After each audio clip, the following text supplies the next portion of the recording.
जय माता दी दोस्तों, जय श्री हरि। स्वागत है आपका हमारे YouTube चैनल अभव्या वर्ल्ड में।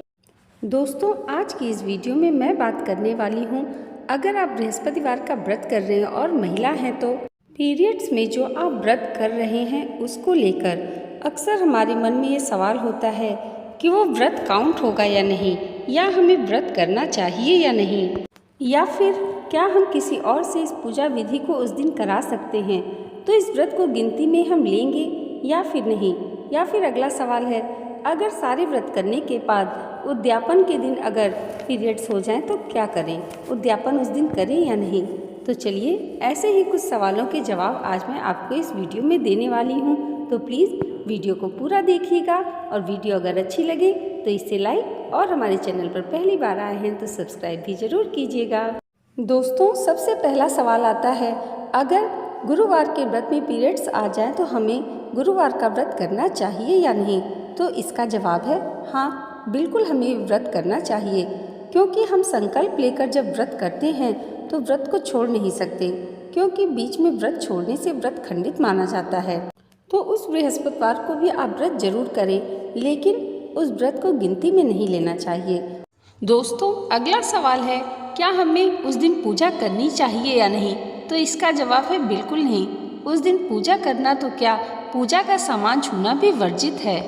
तो ऐसी दशा में हमें पूजा बिल्कुल भी नहीं करनी चाहिए, सिर्फ हम मंत्रों का जाप कर सकते हैं।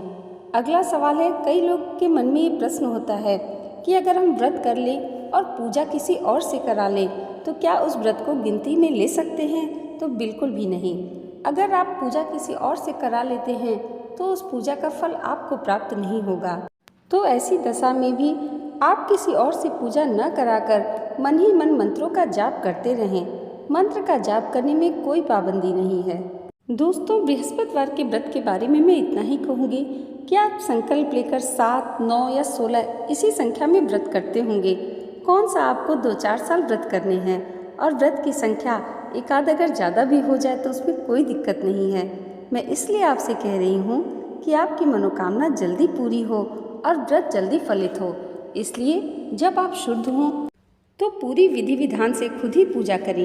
एक अगला सवाल है कि हमने अगर गुरुवार की पूजा विधि कर ली और उसके बाद पीरियड हो जाए तो उसको गिनती में लेना चाहिए या नहीं। तो हाँ, बिल्कुल। अगर आपने पूरी विधि विधान के साथ पूजा कर ली है और उसके बाद पीरियड्स होते हैं तो आप बिल्कुल उस व्रत को गिनती में ले सकते हैं, क्योंकि आपने विधि विधान के साथ पूजा कर ली है। और एक अगला सवाल हमारे मन में आता है कि यदि हमने 16 गुरुवार का व्रत रखा है और उद्यापन वाले दिन यानी 17वें गुरुवार को पीरियड्स हो जाए तो हमें क्या करना चाहिए। ऐसे में आप उसके अगले गुरुवार को उद्यापन कीजिए, जैसे 18वें, 19वें, जब भी आप शुद्ध हों उस दिन आप पूजा कीजिए, और अपने हाथों से ही कीजिए, किसी और से नहीं करवाइए, तभी आपकी पूजा फलीभूत होती है। ये है पीरियड से जुड़े कुछ प्रश्नों के उत्तर। इसके अलावा व्रत को और भी प्रभावशाली और शक्तिशाली सफल बनाने के लिए हमें हर एक व्रत में मंत्रों का जाप अवश्य करना चाहिए। मंत्र जाप एक ऐसी साधना है जो हर एक व्रत को बहुत ज़्यादा शक्तिशाली बनाता है। हम व्रत रहते ही इसलिए हैं कि हम ज़्यादा से ज़्यादा समय मंत्रों का जाप कर सकें और ज़्यादा से ज़्यादा समय पूजा में व्यतीत कर सकें। दोस्तों, एक प्रश्न और पूछा जाता है कि पीरियड्स के कितने दिनों के बाद पूजा शुरू करनी चाहिए। पीरियड्स के बाद जब भी आप बाल धोकर शुद्ध हो जाएं, यानी कि 6वें या 7वें दिन से ही पूजा करनी चाहिए, उससे पहले पूजा नहीं करनी चाहिए। दोस्तों, उम्मीद करती हूँ आज आपको आपके हर प्रश्न के उत्तर मिल गए होंगे। फिर भी अगर कहीं कुछ रह गया हो, आपके मन में कुछ डाउट हो, तो कमेंट करके आप पूछ सकते हैं। और दोस्तों, आज की ये वीडियो आपको कैसी लगी हमें कमेंट करके ज़रूर बताइएगा, और इसे लाइक, और हमारे चैनल पर पहली बार आए हैं तो सब्सक्राइब करना मत भूलिएगा।